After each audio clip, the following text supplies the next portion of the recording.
ব্যতিক্রমী আয়োজন, বিশ্বের ৩০০ কোটি মানুষের চোখ একটা শহরে, সেই চোখগুলোকে বিস্মিত করে প্যারিস অলিম্পিকের পর্দা উঠলেও আয়োজনে উপস্থিত দর্শকরা পেলেন ভিন্ন স্বাদ।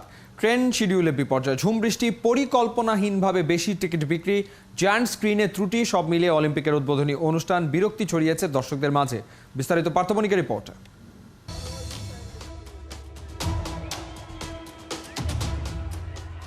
প্যারিসের গর্ব, তিলোত্তমা প্যারিসের প্রতীক আইফেল টাওয়ার অলিম্পিক্সের উদ্বোধনী অনুষ্ঠানে এভাবেই ঝলমলিয়ে উঠেছে বারবার। আধার ভেদ করে বিশ্বকে দেখিয়েছে আলোর দিশা। একের পর এক ফ্ল্যাশে হাজারো ক্যামেরায় বন্দী হয়েছে অলিম্পিক্সের যাত্রা। কিন্তু অভিনব কায়দায় আয়োজন হলেও অলিম্পিক্সের উদ্বোধনী সেটা ঠিকঠাক ছিল কি? উত্তর না, বরং বৈশ্বিক ইভেন্টে নজিরবিহীন সব ভুল আর বিশৃঙ্খলায় হাস্যরস আর বিরক্তির জন্ম দিয়েছে দ্য গ্রেটেস্ট শো অন আর্থের ওপেনিং সেরেমনি। এরই মধ্যে জেনেছেন, উদ্বোধনী অনুষ্ঠানের কয়েক ঘন্টা আগেই প্যারিসের বিভিন্ন ট্রেন লাইনে অগ্নিসংযোগ করে দুষ্কৃতিকারীরা, চালানো হয় ভাঙচুর, যার ফলে শুধু ফ্রান্সেই নয়, ইউরোপের প্রায় ৮ লাখ প্যাসেঞ্জারের শিডিউল মুহূর্তেই এলোমেলো হয়ে যায়।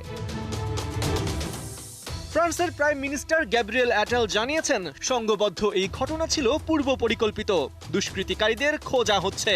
এদিকে ফ্রেঞ্চ রেলওয়ে কোম্পানি SNCF এর পরিচালক ফ্র্যাঙ্ক দুবর্দিউ জানিয়েছেন, গোটা সিস্টেম সোমবার নাগাদ স্বাভাবিক হতে পারে। এই নাশকতায় তদন্ত চলছে, এটা টার্গেট করেই করা হয়েছে। এটা বিপজ্জনক কিনা বলতে পারবো না, কিন্তু ইম্প্যাক্টফুল ছিল।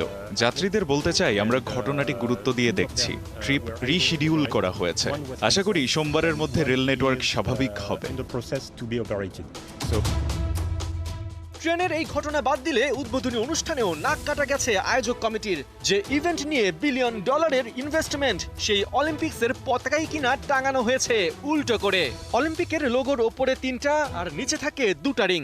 কিন্তু উদ্বোধনী অনুষ্ঠানের শেষ দিকে পতাকা ওড়ানোর সময় দেখা যায় গার্ডরা ফ্ল্যাগ বাঁধার সময় গোল পাকিয়েছেন। ভুল হোক আর যাই হোক, তাও সান্ত্বনা মিলত যদি অনুষ্ঠান শান্তি মতো দেখা যেত।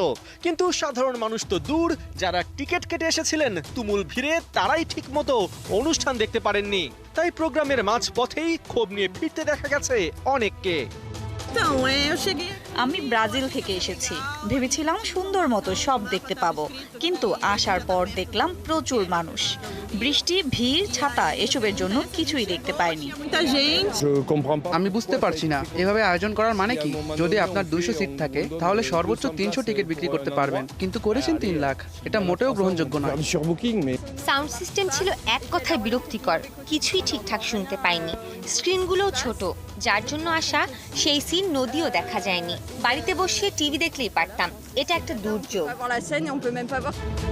মরার উপর খাড়ার ঘা ছিল বৃষ্টি।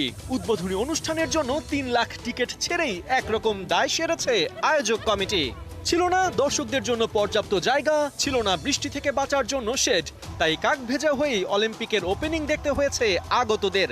আর ধৈর্যের বাঁধ যাদের ভেঙেছে, তারা ফেরার আগে শুনিয়ে গেছেন কয়েক কথা।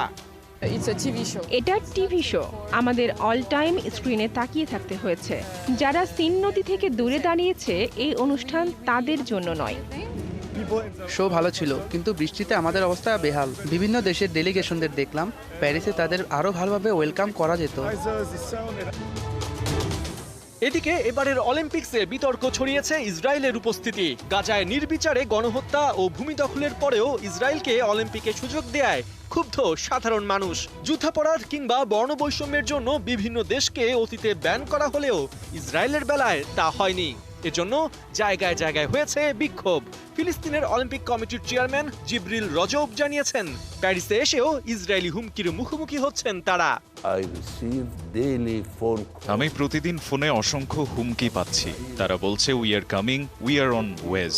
আমার কাছে তাদের নাম্বার আছে। ফিলিস্তিনে আমরা অত্যাচারের শিকার হলেও ভালো লাগছে এটা ভেবে বিশ্ব আমাদের পাশে দাঁড়িয়েছে। ইসরায়েল এখন একা হয়ে গেছে, কেউ তাদের পছন্দ করছে না। পথে ঘাটে তারা অনুভব করে ইসরায়েলি হবার দুর্দশা। পার্থবণিক, ৭১।